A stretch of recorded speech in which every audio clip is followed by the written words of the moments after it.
अच्छा लग रहा है आज इफ्तार पार्टी में यहाँ पे शामिल होके सबके साथ। बहुत आला अफसर, आला लोग यहाँ पे पर्सनैलिटीज़ मौजूद हैं हमारे बीच में, सबके बीच में। और खुदा की बहुत यहाँ पे रहमो करम से हर एक चीज़ मौजूद है यहाँ पे।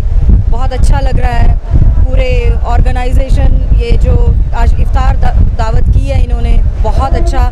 खुदा करे और भी इससे ज़्यादा हमारे ऊपर रहमो करम हो खुदा का। हम इंसानियत के नाते उस अल्लाह के शुक्रगुज़ार हैं जो हमें इतना कुछ बख्शा है, खुदा ने इतनी नेकियां बख्शी हैं। तो मैं इतना ही बोलना चाहूँगी कि सारे कायनात को कि जो भी यहाँ पे जो भी इस दुनिया में इतनी अच्छी चीज़ें नवाजी हैं उसका लुत्फ़ उठाएं प्लीज़। मेरी यही सबसे वो है। शुक्रिया, खुदा हाफिज़। पूरे मानव समाज को एक परिवार नहीं मानते और एक एक इंसान को बराबर हक नहीं दिलाते, एक एक को। और गरीब और अमीर के बीच की खाई को पाटते नहीं। बेटियों को बेटों के बराबर की इज्जत और पढ़ने लिखने का अधिकार नहीं देते, आगे बढ़ने का। और ऊंची जात और छोटी जात मानते हैं, चाहे हिंदू हों या मुसलमान।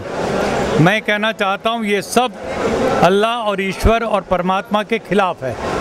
जब सूरज की रोशनी सबके लिए बराबर है, वो फ़र्क नहीं कर रहा है काले और गोरे में, बेटा बेटी में, ऊंची जात छोटी जात में। हम कौन होते हैं? जिस हवा में हम सांस ले रहे हैं वो सबके लिए एक है, सारी दुनिया के। तो पूरी इंसानी बिरादरी एक परिवार है। लेकिन जो सियासत होती है वो तोड़ती है और बांटती है, और मज़हब के लोग अपने आप को बंटवाने में तैयार रहते हैं। ये गलत अंदाज है मज़हब का।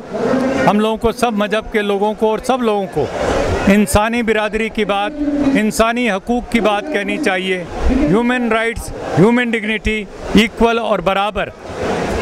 और जब तक गरीब से गरीब को, उसके बच्चे को एक जैसी पढ़ाई नहीं मिलेगी अच्छे से अच्छी, तब तक हम नहीं समझते कि कोई सच्ची इबादत हो रही है। ये झूठी इबादत है। आप नमाज पढ़ लेंगे, आप मंदिर में चले जाएंगे, आप गुरुद्वारे में चले जाएंगे और कहेंगे कि अल्लाह हमारा ये काम बना दे, वो काम बना दे। सही है, गौ माता के ताल्लुक से बोले, क्या वो सही है जो मारते हैं? देखिए, किसी भी जानवर को नहीं मारना चाहिए। हम तो कहेंगे कि सारी जो कायनात है वो हम सब के लिए अल्लाह ताला बनाता है और हम सबको मिल कर के रहना है। किसी जानवर को मार के, काट के नहीं खाना चाहिए। और हमें पूरी कोशिश करनी चाहिए कि हम इंसानों को भी पूरी तरीके से प्यार मोहब्बत दें। हमारी कोशिश होनी चाहिए कि हमारे लिए हवा और पानी और हर चीज़ उसको पवित्र रखना, प्योर रखना, ये हमारी इबादत का हिस्सा होना चाहिए। हम सोचते हैं कि हवा पानी को तो गंदा कर लो और फिर अल्लाह की इबादत करो, ये झूठ है। हवा उसकी बनाई, पानी उसका बनाया हुआ, इंसानी हुकूक उसके बना दिए हुए, उनको हम तोड़ते हैं और उसके बाद अपने तरीके से कोई हम पूजा पाठ करते हैं तो वो ढोंग है, अंधविश्वास है, पाखंड है। इंसान के बनाए हुए बुतों को मत पूजो, अल्लाह के बनाए, परमात्मा के बनाए बुतों को पूजो। अर्थात इंसान इंसान की कदर करे, न कि पत्थर की करे। ये बात हमें ध्यान रखनी पड़ेगी।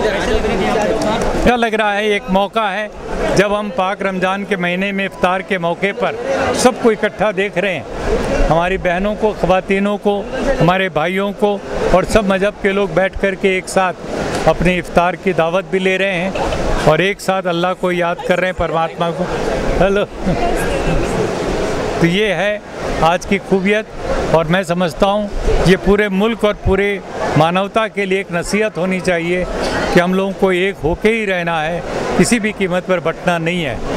और समाज का दुश्मन मानना चाहिए, इंसानियत का दुश्मन मानना चाहिए।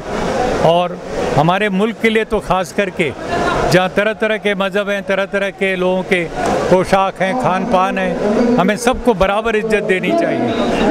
लेकिन आपका मतलब ये कि जो सियासती जो चला जा रहा है हिंदू मुस्लिम के बारे में, बिल्कुल जात पात और हिंदू मुस्लिम, इसी पर सियासत गोटी खेली जाती है। ये सबसे गंदी चीज़ है।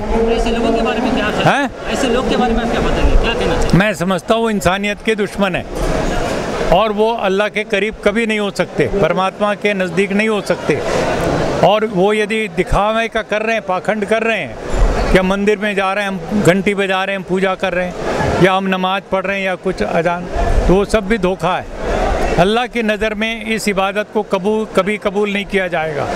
जो इंसान और इंसान को बांट करके देखता है, एक दूसरे का शोषण करके, एक अमीर गरीब का खून चूस करके मोटा होगा, तो कभी भी ये अल्लाह इसको स्वीकार नहीं करेगा। हम सब का बराबर हक बनता है इस धरती के ऊपर। तो गरीब अमीर की खाई पटनी चाहिए, गरीब से गरीब के बच्चे को अमीर से अमीर के बच्चे के बराबर पढ़ाई लिखाई और ज़िंदगी में आगे बढ़ने का मौका मिलना चाहिए। बेटियों को बेटों के बराबर मिलना चाहिए और इस तरीके से पूरा समाज एक होना चाहिए। वो है आज की तारीख के लिए अल्लाह का पैगाम, ईश्वर का पैगाम।